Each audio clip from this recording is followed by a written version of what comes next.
A paz de Cristo, meus irmãos e minhas irmãs. No vídeo de hoje eu trago uma importante advertência. As nossas famílias têm vivido muito longe do padrão que Deus deseja para as nossas famílias, para os nossos lares.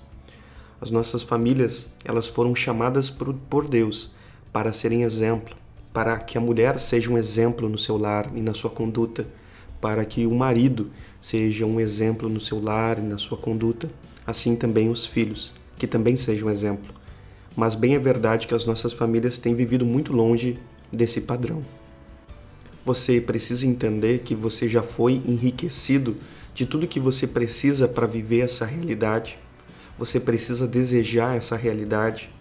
Ser um exemplo não é uma questão opcional para nós, mas é uma verdade bíblica prática. É um desejo de Deus, um desejo claro de Deus, um desejo que Deus já transmitiu, já comunicou para nós com muita clareza, que as nossas vidas sejam exemplos, os nossos lares, as nossas famílias. Antes de nós sermos exemplos fora do nosso lar, na igreja, em outras atividades, primeiro nós precisamos ser um exemplo dentro do nosso próprio lar. Antes de ser uma bênção para as pessoas de fora, nós precisamos ser uma bênção dentro do nosso próprio lar. Mas muitas vezes não tem sido assim.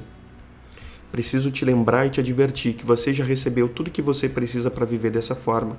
Você já recebeu o Espírito Santo, você já recebeu a Palavra de Deus e você já recebeu o Senhor Jesus. Nestas três áreas que nós fomos enriquecidos, a gente precisa lembrar e entender o quanto que a gente é privilegiado. As famílias do mundo não têm isso, as famílias de fora não têm isso, as famílias ímpias não receberam isso. Somente aqueles que crerão no Senhor Jesus que receberam. Recebeu o Espírito Santo como habitação, como governo nas suas vidas.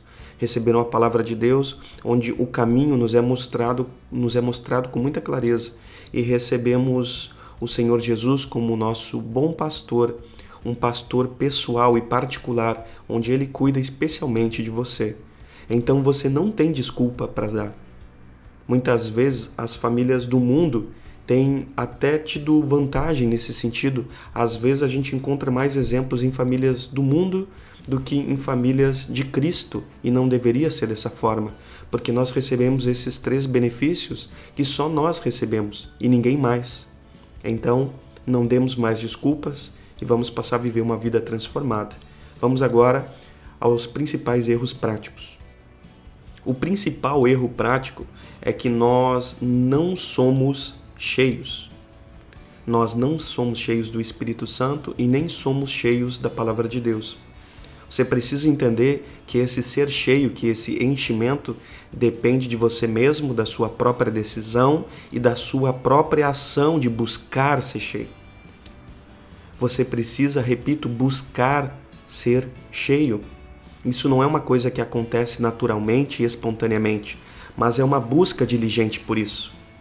Se você é cheio do Espírito Santo, quando você passa a viver em família, você passa a viver com as pessoas e você recebe por meio do Espírito de Deus grande sensibilidade e grande sabedoria. Então você é mais sensível aos erros, aos pecados, às palavras que não agradam a Deus, às ações que não agradam, e o Espírito Santo ele te ajuda a te refrear e você agir mais corretamente. Então a sua sensibilidade para que você possa viver certo, ela aumenta radicalmente por meio do Espírito Santo. Assim como a sabedoria, você passa a saber agir corretamente, a tomar decisões melhores. A sabedoria é radicalmente transformada por meio do Espírito Santo. E a Palavra de Deus, o que nós podemos dizer? Infelizmente, muitas pessoas leem muito pouco, se aplicam muito pouco na Palavra de Deus.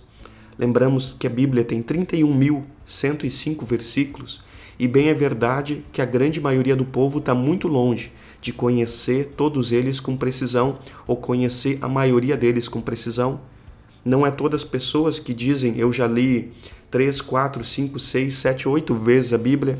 Muitas vezes a pessoa não leu nenhuma vez, e pior do que isso, nem tem interesse de ler.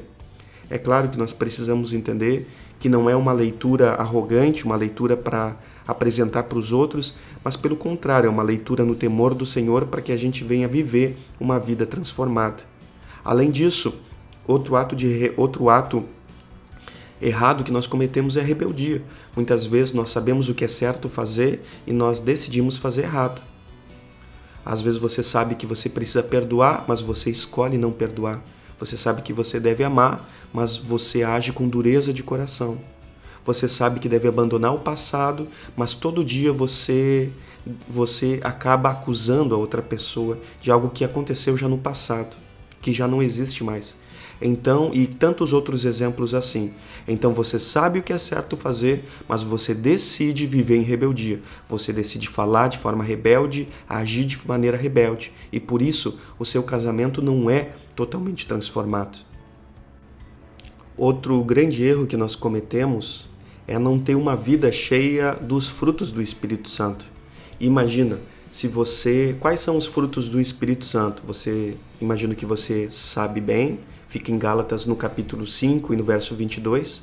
E se você não sabia onde ficava, que ficava em Gálatas 5, já mostra o quanto distante você está da palavra de Deus.